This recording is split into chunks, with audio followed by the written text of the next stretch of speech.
오늘은 거룩한 주일입니다. 다 함께 찬양하며 주일 예배를 드리겠습니다.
너는 내게 배우고 받고 듣고 본 바를 행하라. 그리하면 평강의 하나님이 너희와 함께 계시리라. 아멘. 사랑과 은혜가 풍성하신 하나님 아버지, 거룩한 주일로 하나님께 예배를 드립니다.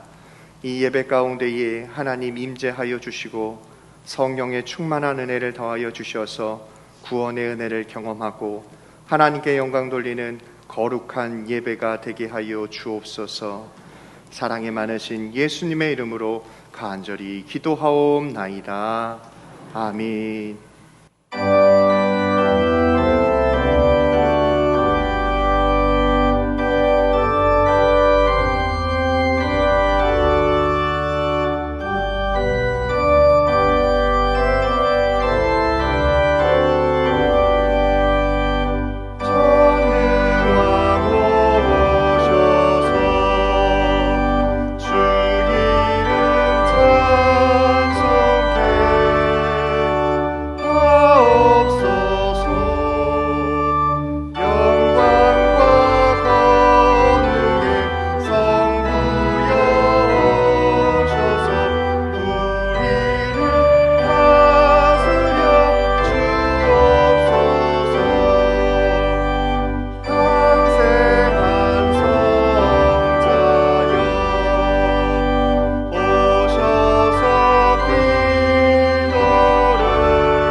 나는 전능하신 아버지 하나님, 천지의 창조주를 믿습니다.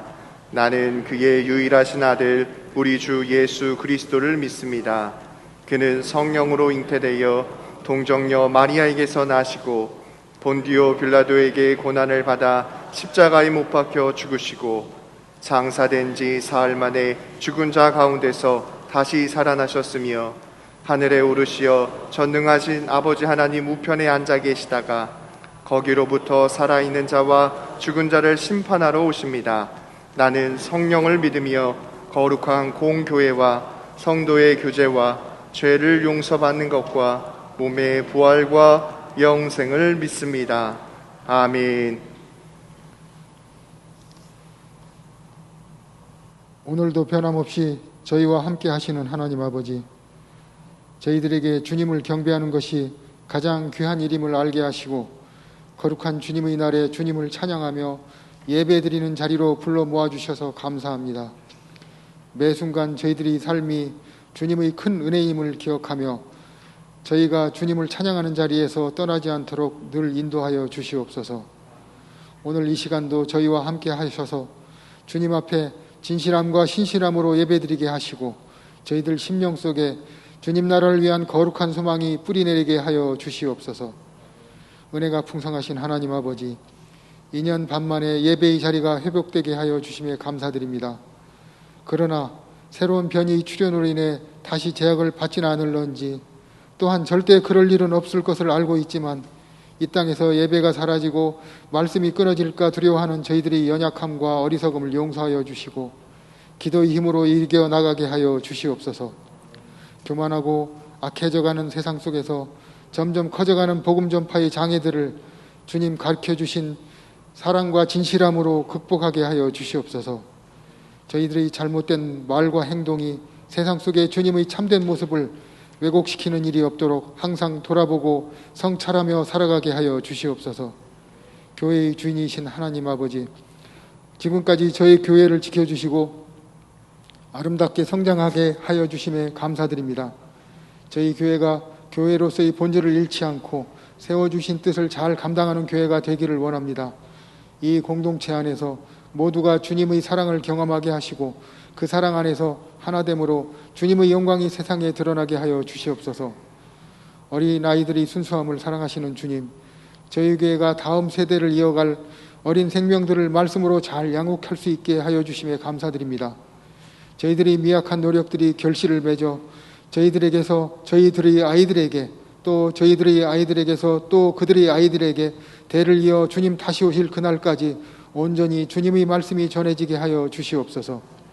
지금 진행되고 있는 여름 성경학교 과정에 함께하여 주셔서 준비하고 가르치는 교역자들과 교사들에게 위로와 능력을 부어주시고 모든 아이들이 주님을 만나는 귀한 은혜를 경험하게 하여 주시옵소서. 담임 목사님으로 세워주신 이덕한 목사님을 위해 기도합니다. 오랫동안 진행되고 있는 전염질환으로 복음 사역이 점점 어려워지는 이 시기에 건강과 지혜를 주셔서 맡겨주신 사역을 온전히 감당케 하여 주시옵소서. 부목사님들과 전도사님들에게도 동일한 은혜를 내려 주시옵소서. 정말 중요한 가치가 그 빛을 잃고 대립과 갈등의 골이 깊어가는 이 나라를 긍휼히 여기셔서 관용과 이해가 자리잡게 하여 주시고 폭정에 시달리고 있는 북녘 땅에도 복음과 자유가 회복되게 하여 주시옵소서. 이 시간 이덕한 담임 목사님을 통하여 전해지는 말씀이 저희 연약함과 부족함이 채워지는 귀한 시간이 되게 하여 주시옵소서. 할렐루야 찬양대의 아름다운 찬양과 저희들이 사랑으로 올려드리는 예배를 기쁘게 받아주시기를 원하오며 십자가 사랑으로 저희들을 구속하신 예수님 이름으로 기도드립니다. 아멘.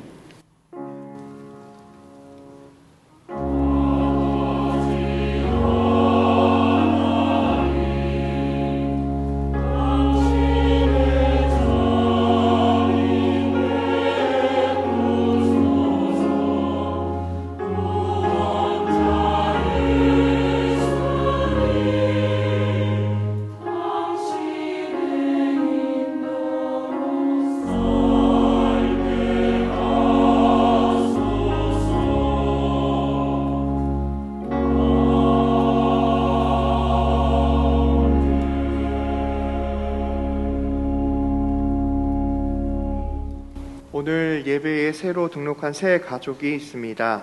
이름이 호명되면 자리에서 잠시 일어나 주시기 바랍니다. 자진하여 오신 최성광 성도님, 우리 인사하실 때에 박수로 환영하는 시간을 갖도록 하겠습니다. 환영하고 축복합니다. 예배 후에 새 가족실에서 뵙도록 하겠습니다. 교회 소식을 말씀드리겠습니다. 7월 오후 테마 예배가 오후 2시 바로 이곳에서 있습니다. 오늘은 하나님의 백성 메시아를 만나다이며 김진산 박사님께서 설교하십니다. 유치부 여름 성경학교가 어제 그리고 오늘 이 시간 유치부실에서 진행되고 있습니다.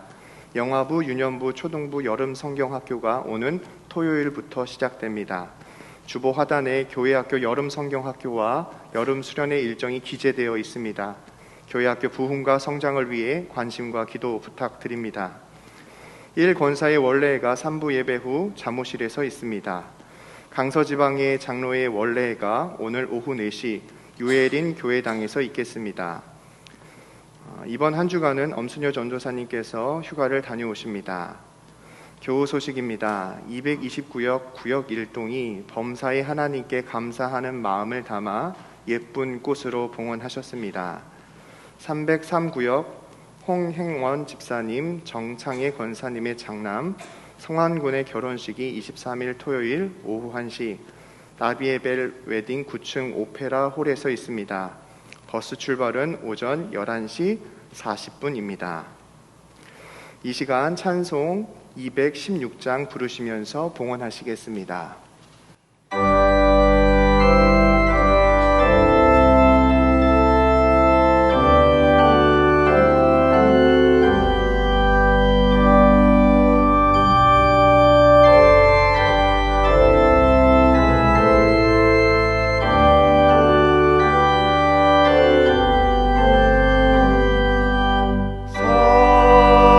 성자의 귀한 복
자녀 삼아주시고 한결같은 사랑으로 인도하시는 하나님의 은혜 진심으로 감사를 드립니다.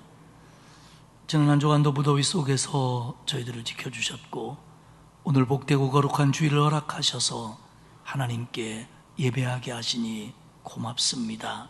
그러나 하나님, 우리가 구원받은 은혜에 감사하며 하나님께 헌신하고 하나님의 뜻대로 산다고 다짐하고 애쓰기도 하지만 저희들의 모습을 돌아보면 그것과 반하는 마음, 행동, 열매들이 있어 부끄러워합니다. 하나님, 우리의 믿음의 연약함을 용서하시고 정말 어려운 때에도 하나님을 바라보고 주께 예배하며 주께 헌신하는 것이 가장 소중한 가치임을 깨닫게 하옵소서. 오늘 성령께서 우리 한 사람 한 사람을 다스려 주시어서 진지하고 거룩한 마음으로 예배에 동참하게 하시고 위로부터 주시는 하늘의 은혜를 덧입는 귀한 예배가 되게 하시옵소서. 오늘 저희가 하나님 앞에 정성껏 감사하며 예물을 봉헌합니다. 아버지 받으시옵소서. 주연금을 드립니다. 감사 예물을 바칩니다. 하나님 받으시고 드린 손길 위에 은혜와 복을 주사 이 거칠고 험한 세상에서 평강과 감사를 누리게 하옵소서. 가정들이 10의 1조를 구별하여 바칩니다. 하나님 후행하시고 복을 주시되 영육이 강건하며 평안하며 형통하며 그리고 그 앞길이 열리도록 하나님 응답의 복을 내려 주옵소서. 구제헌금, 장학헌금, 국내외 선교헌금을 바칩니다. 하나님, 이물질이 보내지고 쓰여질 때 농어촌 미자립교회, 개척교회, 또 선교사님들, 기독교 기관, 또 힘든 이웃들에게 사용되어 그리스도의 사랑이 드러나며 영혼 구원의 밑거름이 되게 하시옵소서. 오늘 아름다운 꽃꽂이 예물을 드리는 구역을 축복하셔서 구역이 사랑으로 하나 되게 하시고 그 구역원들이 마음 모아 드리는 기도에 하나님 응답하여 주옵소서. 간절한 마음으로 서원헌금을 드리는 손길을 기억하사 주여 선하게 응답하시옵소서. 아버지 하나님, 이 나라의 민족을 불쌍히 여겨 주옵소서. 대립과 반목, 아집과 비판으로 걸어가지 말게 하시고 정치인, 경제인, 우리 한 사람 한 사람에게 하나님 은혜를 베풀어 주시어서 하나님의 공의를 소중한 가치로 알고 하나님께 순종하는 것이 가장 귀한 일임을 아는 복된 나라가 되게 하시고 흩어졌던 이 백성들의 마음을 모으고 주께로 다시 돌아올 수 있도록 하나님 역사하여 주옵소서.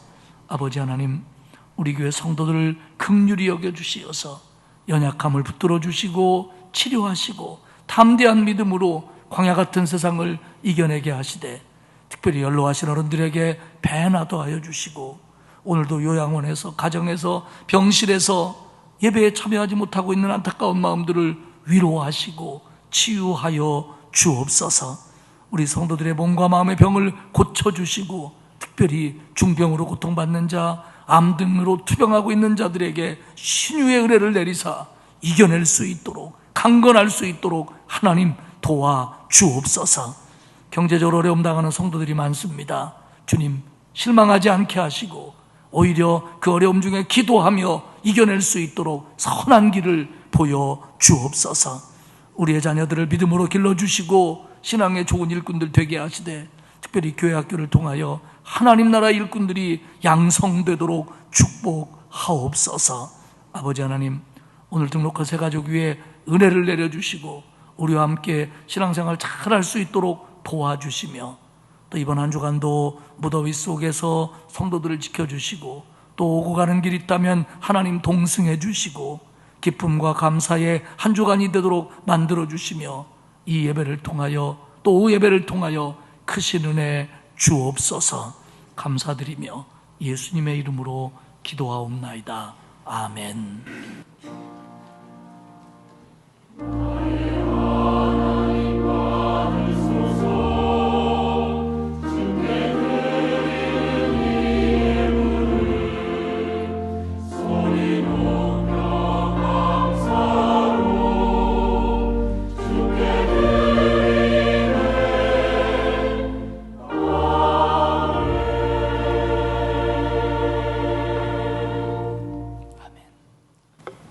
하나님의 말씀은 사도행전 16장 19절에서 26절까지입니다.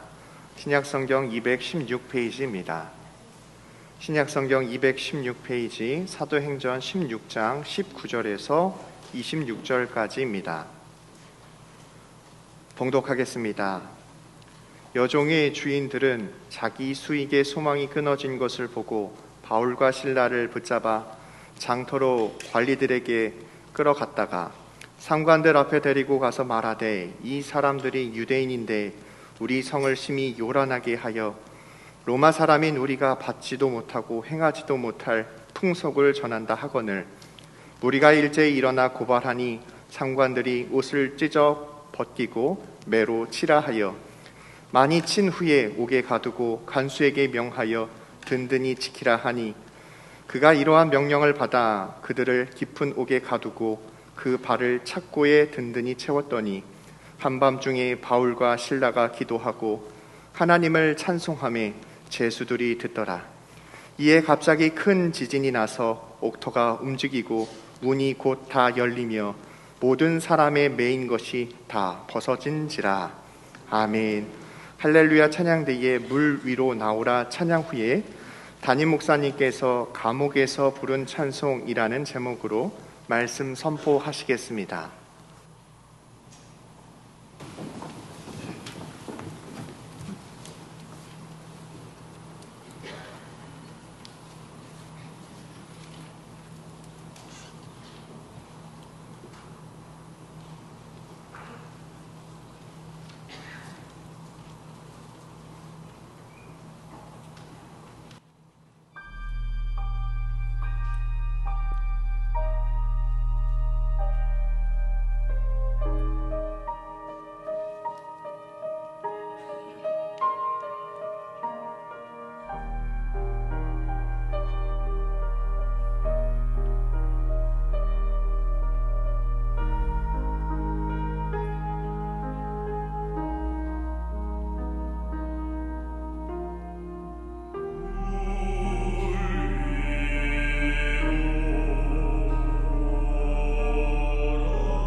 은혜스러운 찬양이었습니다.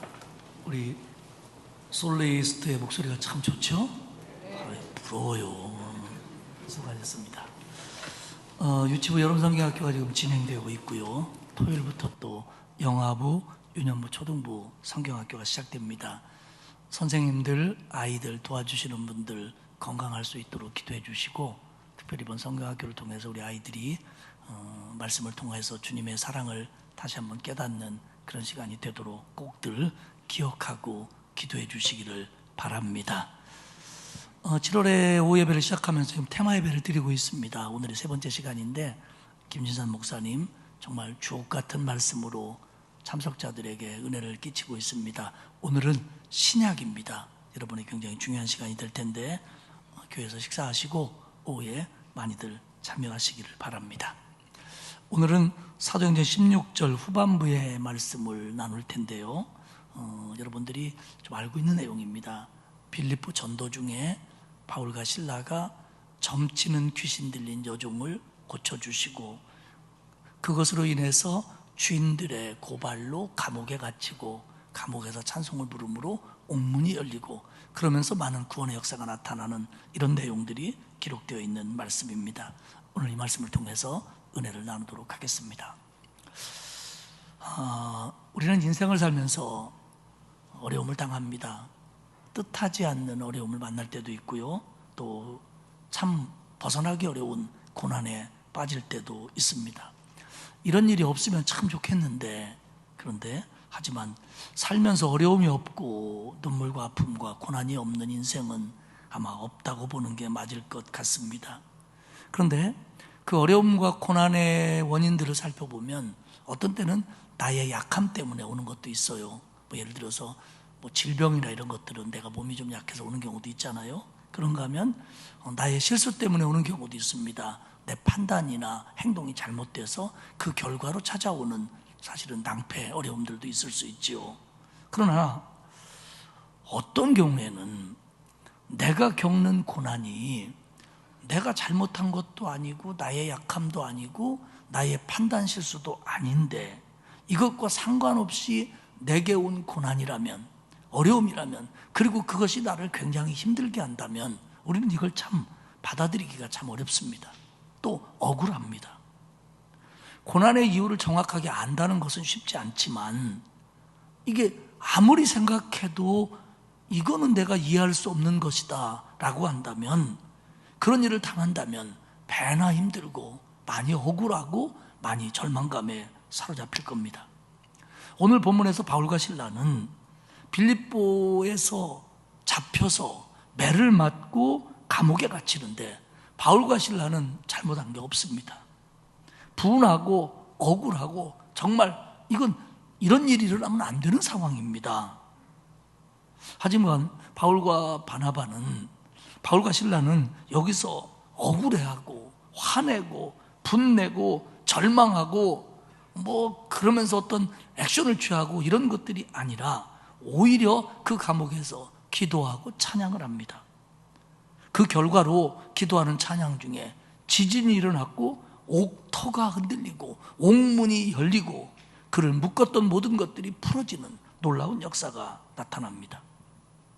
오늘 본문 말씀은 우리가 고난당할 때 고난의 원인이 뭐냐, 무엇 때문에 고난이 찾아왔느냐를 아는 것보다, 사실은 그걸 아는 것도 중요해요. 왜냐하면 그걸 알면 예방할 수도 있고 추후에 시행착오를 줄일 수도 있고 그렇지요. 하지만 이걸 다 알기는 쉽지 않습니다. 그런데 오늘 본문은 고난이 나에게 왜 찾아왔느냐를 아는 것보다 더 중요한 게 있는데, 그게 뭐냐면 고난 중에도 절망하고 하나님을 불신하고 원망하고 불평하고 자기의 삶을 피폐하게 만들어가는 게 아니라, 그 고난 중에도 그 모든 걸 하나님께 맡기고 기도하고 하나님을 신뢰하고 찬양하는 것이 더 중요하다. 왜? 그 결과를 하나님이 책임져 주시니까. 오늘 이것을 우리에게 알려주고 싶어하는 겁니다. 오늘 본문을 통해서 인생을 살아가면서 눈물을 흘릴 일이 많고 아프고 고난당하고 힘들고 얽매이는 것들이 많은 인생을 살아가는 우리들인데, 무슨 시행착오를 죽이고 개선책을 찾고 그거 이전에 그런 일들을 당할 때 우리가 영적으로 신앙적으로 어떻게 해야 되는가를 오늘 본문을 통해서 배울 수 있는 저와 여러분이 되시기를 주님의 이름으로 축복합니다. 첫 번째는 점치는 귀신 들린 여종과 관계된 얘기가 먼저 나옵니다. 16절에 보면 우리가 기도하는 곳에 가다가 점치는 귀신 들린 여종 하나를 만나니 점으로 그 주인들에게 큰 이익을 주는 자라. 바울 일행은 빌립보의 첫 번째 성도인 루디아를 통해서 그 집에서 대접도 좀 받고 또 그 집이 빌립보 전도의 본거지가 되고 더 나아가 나중에는 빌립보 교회의 시작이 됩니다. 하지만 아직은 바울이 안식일이 되면 혹은 때를 얻으면 루디아를 만났던 강가로 가서 사람들을 만나고 거기서 복음을 전하는 그런 상황이었습니다. 그 가는 길에 귀신 들린 여종을 하나 만납니다. 귀신 들렸다. 악한 영이 그에게 들어가서 그 영이 이 여종을 사로잡음으로 말미암아 그 영에 의해서 지배를 받는 여종이다, 그런 뜻입니다. 그런데 그에게 들어간 악한 영이 점치는 악한 영입니다. 점을 치는 귀신이다, 이렇게 표현을 합니다. 여기서 이 점치는 귀신이라고 번역된 이 헬라어는 피돈, 파이돈이라는 단어인데, 원래 이 피돈, 파이돈은 뭐를 뜻하냐면 그 아폴로의 신전을 지키는 큰 뱀, 용, 이런 걸 상징했습니다. 근데 요게 이제 아폴로의 명령을 받아서 요놈이 사람들에게 그것을 전한다, 신탁을 전한다 라는 의미에서 이 파이돈 영이 어떤 사람에게 임하면 그 사람이 점치는 능력, 미래를 바라보는 능력이 있다라고 그들은 생각했습니다. 그런데 그 말이 맞든지 안 맞든지 간에 그런 영이 이 여인에게 임했고, 이 여인은 나름대로 점을 쳐서 미래를 알기를 원하는 사람, 그리고 어떤 어려움이나 또 화를 막고 싶어 하는 사람, 그리고 전쟁에 나가거나 싸움에서 이기를 원하는 사람들이 이 여인에게 와서 점을 쳤다는 겁니다. 그래서 이런 일을 통해서 이 여인은 많은 돈을 벌 수 있었는데 이 여인이 여종이었기 때문에 이 종의 수입은 주인에게로 갔다라는 겁니다.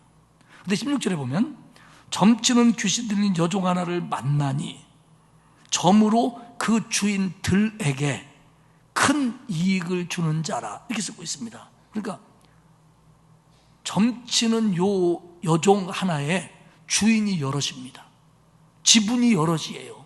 주인들이 있었는데 지분이 여럿임에도 불구하고 각자가 얘 때문에, 이 여종 때문에 큰 이익을 얻고 있었다는 겁니다. 짭짤했다는 겁니다. 일부 성서학자들은 이 여종이 점치는 일이 개인적으로 어떤 집에서 이루어졌다기보다는 그들의 어떤 신전에서 지역적으로 이루어졌을 가능성이 많다, 이렇게 봅니다. 케네스 갱글은 뭐라고 설명하냐면 이래요. 이와 같이 피돈에게 홀린 여종을 소유했다는 것은 그녀의 주인에게는 금광 하나를 갖고 있는 것과 같았다, 이렇게 설명합니다. 그러니까 금광에서 계속 금을 캐내듯이 이 여종을 통해서 큰 수입을 여러 명이 얻고 있었다는 겁니다. 그럴 만한 상황이었다는 거예요. 그런데 17절에 보면 그가 바울과 우리를 따라와 소리질러 이르되, 그 귀신 들린 여종이 와서 소리를 지르는데 뭐라고 하냐면, 이 사람들은 지극히 높은 하나님의 종으로서 구원의 길을 너희에게 전하는 자라 하며, 18절에 보면 이같이 여러 날을 하느니라. 거기서 전도하는데 언제부턴가 그 점치는 귀신 들린 여종이 나타나가지고 뭐라고 얘기하면, 이 사람들은 지극히 높은 하나님의 종으로서 너희에게 구원을 보이는 사람이다, 이렇게 계속 떠들어댔다는 겁니다. 문구상으로 보면 이 여종이 한 얘기가 굉장히 신앙적으로 잘 정리된 얘기 같아 보여요. 그러나 그렇게 볼 수도 있고 아닐 수도 있습니다. 왜냐하면 여기서 지극히 높으신 하나님이라고 번역한 이 단어는 우리가 생각하는 하나님을 말할 수도 있고요, 그들이 범신론적으로 생각하는 신 중에 대장신, 제우스라든지 이런 신을 염두에 뒀을 수도 있어요. 그리고 여기서 구원의 길도 우리가 믿는 예수 그리스도의 십자가의 보혈을 통해서 구원받는 것을 말할 수도 있지만, 자기들이 생각하는 여러 신들이 열어놓은 구원의 길 중에 하나를 말할 수도 있습니다. 어쨌든 그녀가 얘기하는 건 뭐냐면, 이 사람들은 보통 사람이 아니다, 대단한 신의 구원의 길을 전하는 사람이다, 이렇게 얘기했다는 겁니다. 여기서 나온 말이 뭐냐면 귀신같이 안다라는 뜻입니다. 귀신같이 알았어요. 그런데 바울은 이게 거북했어요. 왜냐하면 복음을 전하는 데마다 와서 소리를 지르는 거예요. 두 가지 의미에서 불편합니다. 왜냐하면 하나는 뭐냐면 오늘 성경에 보면 심히 괴로워했다 이렇게 표현하는데, 아니 여종이 악령에게 사로잡혀서 저런 일을 하는 것이 신앙적으로 볼 때 안타까웠어요. 그런 괴로움이 있었고요. 또 하나는 그 여자가 와서 고래고래 소리 지르니까 복음을 전해야 되는데 이 복음을 전하는 일보다 이 여자가 소리 지르는 일에 많은 사람들이 관심을 갖다 보니까 이게 지금 잘 안 되는 거예요. 불편한 거예요. 그래서 안타까움을 느꼈습니다. 그래가지고 18절 중반에 보면 이 여자를 고쳐주기로 생각한 거예요. 그래서 예수 그리스도의 이름으로 내가 네게 명하노니 그에게서 나오라 하니 귀신이 즉시 나오니라. 바울을 통해서 예수의 이름으로 내려진 명령은 예수님의 명령이었습니다. 그 권위 있는 명령에 점 아니라 점 하레비를 보는 귀신이라도 거기서 쫓겨갔습니다. 그러면 보통의 경우 어떤 사람이 귀신 들려서 어려움을 당한다. 그러면 하나님의 은혜로 그 악령을 내어쫓았다. 그러면 모두가 박수칠 일이고 감사할 일이고 해피엔딩으로 끝날 일인데 이 도시에서는 그렇게 끝나지 않았다는 겁니다. 두 번째 얘기입니다. 여종의 주인들의 반응과 그들의 고발과 그리고 사도 바울이 투옥되는 겁니다. 19절에 보면 여종의 주인들은 뭘 봤냐면 자기 수익의 소망이 끊어진 것을 보고 바울과 실라를 붙잡아 장터로 관리들에게 끌어갔더라. 이 주인들이 본 건 뭐냐면, 아니 저러면 안 되는데 우리 수입이 날아갔네, 이것만 본 겁니다.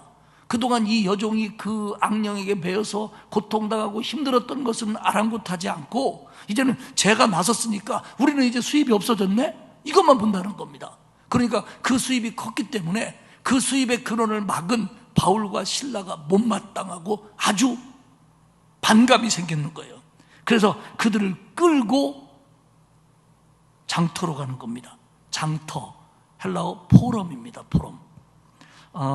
이 단어는 처음에는 광장이나 뭐 시장터 같은 곳을 상징했고요. 나중에는 어떤 지정된 장소나 또 홀을 의미하기도 했습니다. 그래서 무슨 우리도 요새 포럼이 열린다 그렇게 하잖아요. 근데 이 포럼은 그 당시에 정치적, 사회적, 종교적, 경제적인 이슈들을 나누는 자리였습니다.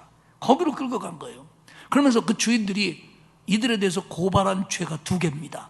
하나는 도시를 요란하게 한 죄입니다. 20절에 보면 상관들 앞에 데리고 가서 말하되 이 사람들이 유대인인데 우리의 성을 심히 요란하게 하여, 이 두 사람이 우리의 성을 요란하게 하는 죄를 졌습니다. 여기서 요란하게 하다는 동요시키다, 문제를 일으키다, 혼돈에 빠뜨리다 이런 뜻입니다. 바울이 그런 적 없어요. 지금 이들의 마음속에는 자기 여종 낫게 한 거, 귀신 내쫓아서 돈 못 벌게 한 거, 이것만 불만이에요. 근데 그 얘기는 할 수 없고 뭐라고 얘기하냐면 이 사람이 우리 이 빌립보 시를 소동에 빠뜨리고 있습니다. 제가 계속 강조하지만 빌립보는 그리스 지역입니다. 그런데 노마가 속국으로 삼았고 이제 거기는 노마에 속한 도시입니다. 그러면 노마는 자기들이 지배하는 나라에 내걸었던 슬로건이 하나 있습니다. 그 다스리는 어떤 지침 같은 것인데 그게 뭐냐면 그 유명한 팍스 노마나입니다. 노마의 평화, 노마가 주는 평화, 노마가 다스릴 때는 평화로워야 된다, 이겁니다. 힘에 의한 거죠. 그런데 만약에 그 도시에 소동이 일어나면 제일 책임을 져야 되는 것은 누구냐면 거기에 행정관리입니다. 책임관들입니다. 왜 너희는 노마가 준 평화를 유지 못했느냐. 그렇기 때문에 노마의 평화를 깨트리는 죄는 그 당시에 굉장히 큰 죄입니다. 그 죄로 바울과 실라를 고발한 거예요. 두 번째 죄명은 뭐냐면 불법적인 풍속을, 불법적인 종교를 전한다라는 겁니다. 오늘로 말하면 사이비 종교 전한다는 얘기입니다. 21절에 보면 로마 사람인 우리가 받지도 못하고 행하지도 못할 풍속을 전한다 하거늘. 노마는요, 노마의 정교, 노마의 풍속을 지키는 것을 노마의 전통으로 알았고요. 그 노마가 그것을 지킴으로 노마가 유지될 수 있는 근간이 된다라고 믿었던 사람들입니다. 그렇기 때문에 이것을 해친 행위도 중죄에 들어가요. 근데 바울과 신라가 와가지고 노마의 종교, 노마의 풍속을 해치고 이상한 걸 전한다, 이렇게 고발을 한 겁니다. 그러니까 상관들은 행정통치자지요, 재판권 있는 자들입니다. 따질 것도 없어요. 그래, 저놈 나쁜 놈이구나, 옷을 찢고 죽게 때리고 옷 깊은 곳에 가둬라, 이렇게 명령을 합니다. 사실 여기서 그들이 고발한 죄도 컸지만, 여기서 그 행정관리들이 이렇게 결정을 했다는 것은 이 여종을 가지고 돈 벌었던 사람들이 얼마나 그 도시에서 영향력이 있었는가를 보여주는 단면입니다. 도시를 소동시킨 자, 노마의 풍속과 종교를 반하는 행동을 한 자, 이거에 대한 죄가 우리가 생각한 것보다 훨씬 중대였던 그 시대에 결국 그들은 감옥에 갇힙니다. 마지막 얘기는 감옥에서 일어난 일입니다. 간소는 상관의 명령에 따라 바울과 실라를 때렸고, 그리고 감옥 가장 깊은 곳에 가두고 지켰습니다. 그런데 발에는 착고를 채웠습니다. 착고가 뭐냐면 그 큰 통나무 혹은 나무 2개를 만들고 2개를 연결 부위에 구멍을 2개를 파서 거기에다 발을 넣고 열쇠로 잠그는 겁니다. 그러니까 큰 나무가 발에 매여 있기 때문에 움직이지 못하거나 움직임에 굉장히 장애를 받았습니다.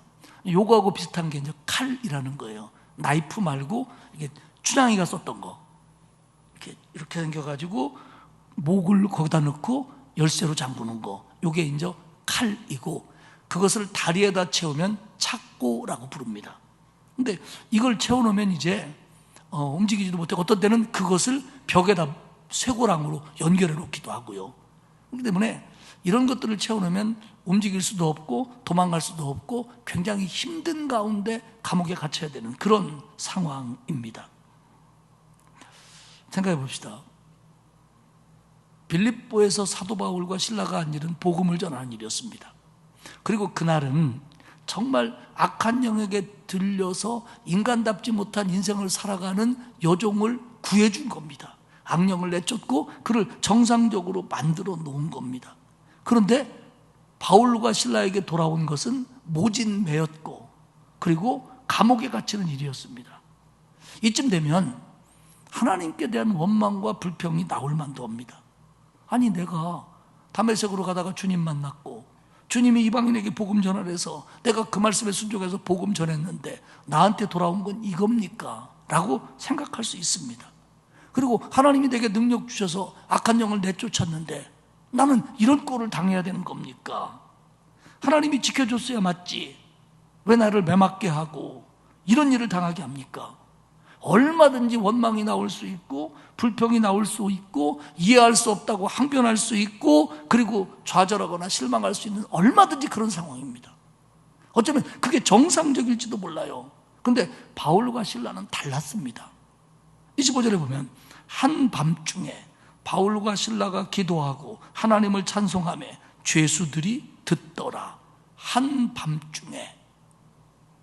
대부분 지금도 그렇지만 이 시대에 어떤 재판을 하고 또 형을 가하고 이러는 것은 해지기 전에 했습니다. 화날 때. 그러니까 한밤중이라는 얘기는 그런 일을 당하고 감옥에 갇힌 뒤에 상당한 시간이 흘렀다는 겁니다. 시간이 흘렀는데 빠져나갈 기미도 보이지 않고 바뀔 만한 상황도 벌어지지 않을 때, 다시 말하면 실망이 더 깊어질 때를 뜻하는 겁니다. 정말 글자 그대로 어둠이 더 깊어지는 때, 한밤중입니다. 발에 착고가 채워져서 아주 불편하게 바닥에 앉아 있었고요, 싸매지 못한 상처와 치료하지 못한 핏덩이들로 고통스러울 수밖에 없었습니다. 너무 아프고 힘들고 실망스러워서 잠을 이룰 수 없는 그때입니다. 그런데 그 시간에 바울과 실라는 하나님께 기도하며 하나님께 찬송합니다. 하나님을 찬송하매, 이 단어는 어떤 행동을 하는 것이 일정 시간 동안 계속됐음을 뜻하는 단어입니다. 그러니까 그들이 한번 기도하고 찬송한 게 아니라 거기 들어와서 계속 기도하고 찬송하면서 시간이 흐르고 있었다는 겁니다. 아마도 하나님을 신뢰하고 하나님께 맡기고 하나님께 좀 도움을 구하는 그런 기도였겠지요. 그리고 그런 기도를 하는 동안 하나님이 평안을 주셔서 마음에서 찬송이 나와 하나님께 찬송을 올렸을 겁니다. 슈나벨이라고 하는 신학자는 아마도 이들은 믿음의 선진들이 고난당할 때 지었던 시편을 찬송했을 것이다, 이렇게 말합니다. 그런데 그 감옥에는 바울과 실라만이 있었던 게 아니라 몇 명인지 모르지만 다른 죄수들도 있었고, 이들이 어둠 속에서 부르는, 소망 없는 자리 같은 곳에서 부르는 찬송이 그들에게 들렸다라고 성경은 기록합니다. 이 죄수들이 몇 명이 언제부터 들어와 있었나는 모르겠고요. 그러나 새로운 죄수가 와서 매질을 가하고 그리고 감옥에 갇히는 것을 볼 때에 같은 감옥일 수도 있고 옆 감옥일 수도 있지만 그들은 새로운 죄수에 대해서 관심이 많았을 겁니다. 간수에게 물어봤겠죠. 저 사람 왜 들어왔냐고. 이렇게 해서 들어오고 이렇게 해서 맞아서 들어왔다고 했을 겁니다. 그런데 바울과 실라가 다른 건 그렇게 억울하게 들어온 것 같은데 거기서 찬송을 부르는 거예요. 아니, 감옥 속의 죄수들이 정확하게 그 상황을 알지는 못했을지라도, 아니 그렇게 두들겨 맞고 갇혔는데 어떻게 노래할 수 있지? 어떻게 찬송할 수 있지? 안 아픈가? 저 사람들은 도대체 어떤 사람들이야? 라고 대단히 궁금했을 겁니다. 사랑하는 여러분, 우리 그리스도인들은요, 사실 저도 목사고 여러분도 그리스도인이라고 하지만 예수 안 믿는 사람하고 많이 다르진 않아요. 더우면 땀나고요, 배고픈데 밥 안 주면 짜증나고요, 힘든 일 있으면요 안 하고 싶고요, 이런 마음 다 있어요. 그런데 우리 그리스도인들은요 뭔가 좀 다른 게 있어야 돼요. 그게 뭐라고 딱 꼬집어 얘기할 수 없지만 뭔가 좀 안 믿는 사람하고 달라야 돼요. 예를 들면 가족끼리 살면서 뭐 남편이 신앙은 없고 부인이 신앙이 있다. 신앙 있는 부인도 바가지 긁지요. 여러 가지 하죠. 근데 나중에 돌이켜보면 아니야, 내 아내는 그래도 뭔가 좀 달랐어. 특별히 어떤 어려움이 있을 때, 어떤 고난이 왔을 때, 그때 내 아내는 다른 사람들의 아내하고는 달랐어. 이런 게 있어야 되는 거예요. 우리 집이 가난했지만, 그래서 어렵게 어린 시절을 보냈지만, 그래서 좀 능력이 부족한 아빠 때문에 우리 엄마가 굉장히 고생했지만, 그래도 우리 엄마는 그 가난 속을 살아가면서 뭔가 좀 달랐어. 그때 우리 집에 그런 일이 있을 때, 그때도 우리 엄마는 다른 친구들의 엄마하고는 좀 달랐어. 이게 그리스도인의 정체성입니다. 정말 그 어려움 속에서, 그 고난 속에서 똑같이 짜증내고 똑같이 울고불고 똑같이 사네 못 사네 하는 게 아니라, 힘들지만 그래서 눈물도 나고 때로는 짜증낼 때도 있지만 그래도 아니야, 이건 우리가 하나님께 맡겨야 되는 거야, 하나님이 이기게 하실 수 있어, 이런 것들이 그리스도인들에게 있어야 된다는 거예요. 감옥에 들어가 보면, 저는 안 가봤습니다만은 다 억울하게 들어왔대요. 근데 정말 바울과 실라는 억울하게 들어온 사람인데, 다른 거 뭐냐면 억울하게 들어왔는데 자기들은 그래서 억울해서 막 벽을 치고 신경질을 부리고 막 짜증을 내고 그랬는데, 저들은 정말로 억울하게 들어왔는데 찬양을 하는 거예요. 테르톨리아누스는 이 부분을 추석하면서 이런 얘기를 해요. 마음의 천국이 있으니까 착고에 묶인 것은 아무런 문제가 되지 않았다, 이렇게 설명합니다. 마음의 천국이 있다 보니까 그 다리가 착고에 묶여 매 맞고 움직이지 못하고 감옥에 갇힌 건 그렇게 큰 문제가 아니었다는 거예요. 마음의 천국이 있으니까. 사랑하는 여러분, 우리가 맞은 게 문제고 아픈 게 문제고 매인 게 문제고 갇힌 게 문제고 누르는 게 문제가 아니라, 정말 우리 안에 하나님이 주시는 평강이 있느냐, 이게 더 중요하다는 거예요. 그러면 우리의 삶은 언제나 평강이 있을 수는 없습니다. 그러면 이 평강을 얻기 위한 게 뭐냐? 바울이 하는 거예요. 기도와 찬송이었습니다. 오늘 우리는 이 빌립보 감옥에서 울려나오는 찬송을 지금 들으면서 우리는 이것을 마음에 새겨야 할 겁니다. 그랬더니요, 26절에 보니까 갑자기 큰 지진이 일어납니다. 터가 움직입니다. 문이 다 열립니다. 모든 사람이 매인 것이 풀려졌습니다. 그랬더니 놀라는 건 간수입니다. 하나님이 개입하셨고 역사하시고 그리고 풀어졌는데 놀란 건 간수입니다. 상황을 보니까 다 도망갔을 것 같습니다. 그래가지고 27절에 보니까 칼을 빼가지고 자결을 하려고 그럽니다. 왜냐하면 그 죄수들이 도망갔다면 자기가 당할 화가 뻔하거든요. 그러니까 그 벌 받고 죽느니, 그 벌 받고 처형당하느니 차라리 내가 죽겠다 그러면서 죽으려고 하니까 바울이 하는 말이 아니 그런 짓 말아라. 우리 다 여기 있다. 우리 안 갔다 여기 있다. 그러더니 간수가 놀라 뛰어보니까 정말 그대로 있는 거예요. 이건 더욱 놀라운 사실이에요. 그래서 바울과 신라 앞에 엎드립니다. 그러면서 30절에 보면 그들을 데리고 나가 이르되 선생님들이여 내가 어떻게 하여야 구원을 받으리이까. 간수는 바울이 어떻게 하다가 무슨 얘기를 하다가 감옥에 갇힌 걸 알고 있어요. 그러나 그 부분은 신뢰하지 않았지요. 그러나 되어진 걸 보니까 그 사람들이 종교성이 있는 사람들입니다. 잘못 믿어서 그렇죠. 우상을 숭배해서 그렇죠. 그런 각도에서 보니까 이분에게 길이 있는구나. 그러면서 어떻게 하여야 구원을 받으리이까 라고 물어볼 꼴자 바울이 그 유명한 얘기 31절 이르되 주 예수를 믿으라. 그리하면 너와 내 집이 구원을 받으리라. 그래, 너 말 잘했다. 지금 네가 여기서 얻어야 될 것은 구원이다. 주 예수 그리스도를 믿어라. 그리하면 너와 내 집이 구원을 받으리라. 예수 믿어라. 예수가 구원이다. 그럼 너 구원 받는다. 그래서 오해하면 안 될 게 뭐냐면요, 이 말이 네가 예수 믿으면 너와 네 가족이 구원받을 거다라는 얘기는 아닙니다. 이 말은 네가 예수 믿으면 구원받을 것이고 내 가족도 예수 믿고 구원받아야 된다, 이런 의미입니다. 그래서 바울은 32절에 보면 주의 말씀을 그 사람과 그 집에 있는 모든 사람에게 전하더라. 잘 들으세요 여러분. 빌립보 감옥에서 놀라운 기적적인 사건이 나타났습니다. 지진이 났습니다. 옥문이 열렸습니다. 풀렸습니다. 근데 안 도망갔습니다. 그래서 간수는 그 일로 인해서 마음문이 열렸습니다. 그런데 이걸로 구원받는 게 아니라는 거예요. 이런 상황을 봤다고 구원받는 게 아니라는 거예요. 거기서 주의 말씀을 듣고 복음을 듣고 예수 그리스도의 십자가와 부활을 믿을 때 구원받는 겁니다. 그러니까 바울은 그 와중에도 그와 가족들에게 복음을 전하고 그리스도를 믿을 수 있도록 전했다는 겁니다.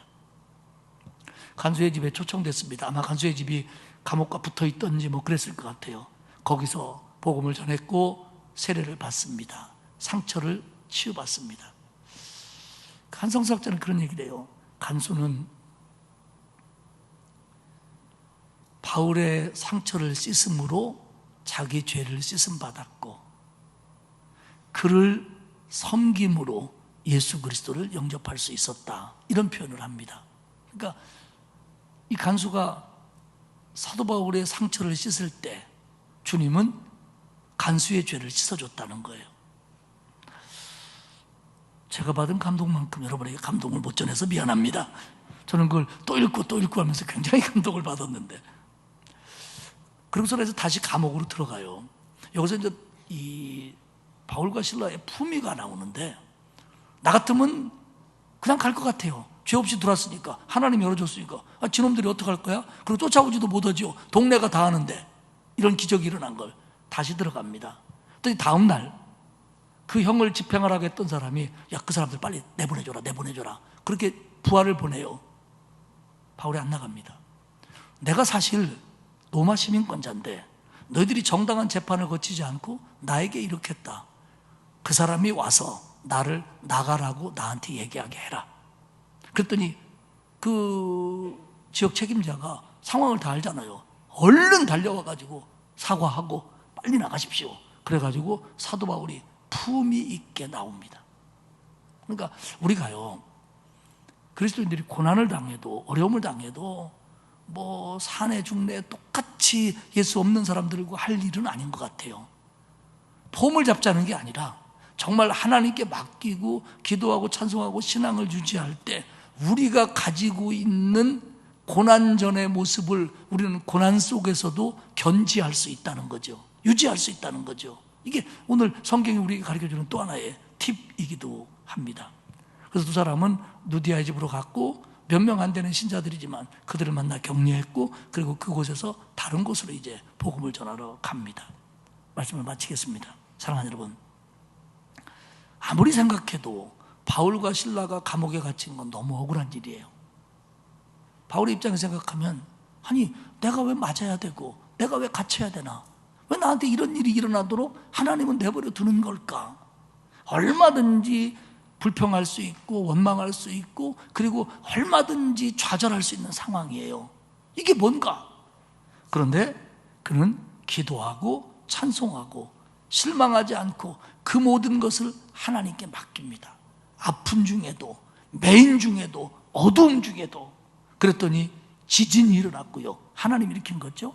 옥터가 흔들렸고요, 문이 열렸고요, 착고가 풀렸습니다. 인생은 눈물이 있습니다. 아픔이 있습니다. 저와 여러분 어려움과 고난을 당합니다. 실망스러울 때도 있고, 원망하고 싶을 때도 있고, 어디다 분풀이라도 하고 싶고, 그리고 포기하고 싶을 때도 있습니다.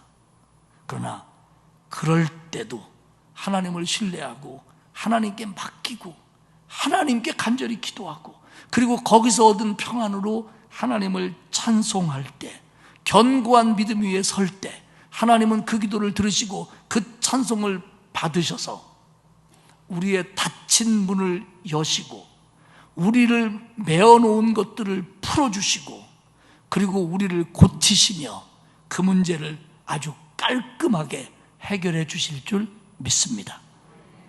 우리는 어려움 당할 때도 이 믿음을 가져야 돼요. 하나님께 맡기고, 이거 풀어주고, 이거 열어주고, 이거 고쳐주고, 이거 해결해 주시기를 하나님께 맡기는 거예요. 그리고 하나님을 믿으니까 평안이 찾아와서, 품이라는 단어가 적절할지 모르겠습니다만 신앙적 품위를 잃지 않고 찬송할 때 하나님은 그 길을 아름답게 선하게 이끌어 가 주실 줄 믿습니다. 저도 우리 성도들이 고난당할 때 왜라고 물을 때가 많습니다. 하나님 앞에 왜라고 물을 때가 많습니다. 그러나 왜라고 묻기보다 하나님 맡깁니다가 더 중요하고, 그 맡김을 통해서 평안 얻는 게 중요하고, 그리고 찬송하는 게 훨씬 더 힘있는 신앙의 모습이라는 겁니다. 고난과 눈물과 아픔과 매임과 다짐 속에서도, 그 어둠 속에서도 기도와 찬송으로 하나님이 주신 은혜로 넉넉히 이겨내는 저와 여러분이 되시기를 주님의 이름으로 축복합니다. 하나님 고맙습니다.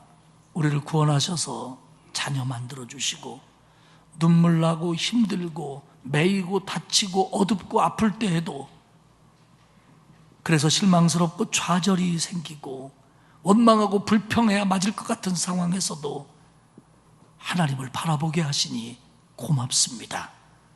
어떤 어려운 상황에서도 하나님을 신뢰하게 하시고 하나님께 맡기게 하시고 기도하게 하시고, 그래서 하나님이 주시는 평강으로 노래하는, 찬송하는 우리가 되도록 도와주옵소서.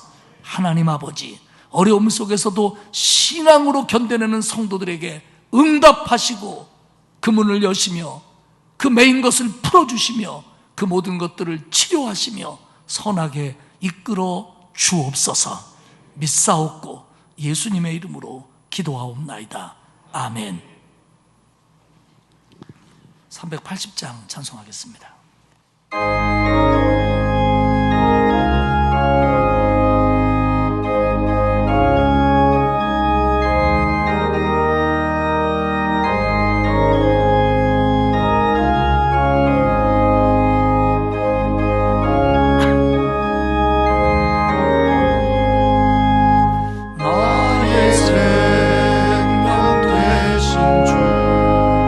주님 앞에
구원하신 나의 주님 예수 그리스도의 은혜와 하나님 아버지의 크고 넓으신 사랑하심과 성령님의 감화감동 위로 교통하시는 역사가 어려움이 오고 눈물이 나고 고난 중에 있을지라도 하나님께 다 맡기며 하나님을 신뢰하며 기도와 찬송으로 이겨낼 것을 다짐하는 온 성도들 머리머리 위에와 그 가정과 자녀와 일터 위에와 그리고 우리 교회와 이 나라 위에 이제로부터 영원까지 함께 하시기를 간절히 축원하옵나이다. 아멘.